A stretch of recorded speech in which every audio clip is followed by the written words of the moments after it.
Jason Thompson lived for confrontation. It wasn't about winning, it was about feeling powerful, feeling right no matter the cost.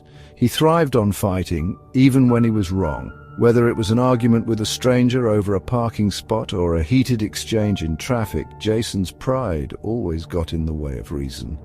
Apologies meant nothing to him. He needed to be the one in control.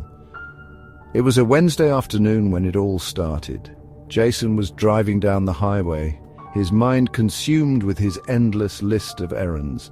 He wasn't in the best mood. Nothing had gone his way that day. Suddenly an ambulance sped up behind him, sirens wailing, forcing him to swerve. In a flash, the ambulance scraped the side of his car. Jason's temper flared. He slammed on his brakes and pulled to the side of the road, his hands gripping the steering wheel as his chest tightened with rage. The ambulance pulled over, and the paramedic stepped out, clearly in a hurry. "I'm really sorry, sir. We're on an emergency call. Please, we didn't mean to," the paramedic began, but Jason didn't let him finish. "You scratched my car," Jason yelled. "I don't care if you're saving lives. You'll pay for this damage. I want your insurance info now." The paramedic's face showed the stress of the situation. He was already sweating, his hands trembling.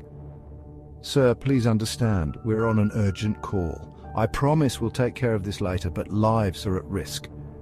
Jason cut him off. "I don't care. You're going to be responsible for this. You don't get to speed through traffic and damage my car without consequences." His voice was cold and relentless, the adrenaline of anger making him feel powerful. The paramedic, realizing he wouldn't get through to Jason, reluctantly handed over his details, still apologizing. "I'm really sorry. I'm sorry for the inconvenience, but I need to go." Jason wasn't satisfied with the exchange. He insisted on calling the police, making sure every detail was documented. The paramedic left quickly, no longer speaking, but Jason's rage didn't subside. In his mind, he was right. Nothing else mattered. Later that afternoon, as Jason sat at home, his phone rang. It was his wife, Kate. "Jason." Her voice was shaky. "It's Ethan. Something's happened. He's in critical condition. They're taking him to the hospital. I need you to come now." Jason's heart skipped a beat. His son, Ethan, was playing at the park when he collapsed.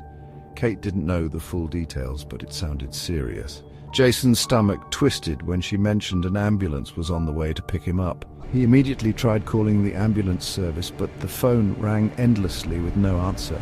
Panic crept in, and every minute felt like an eternity.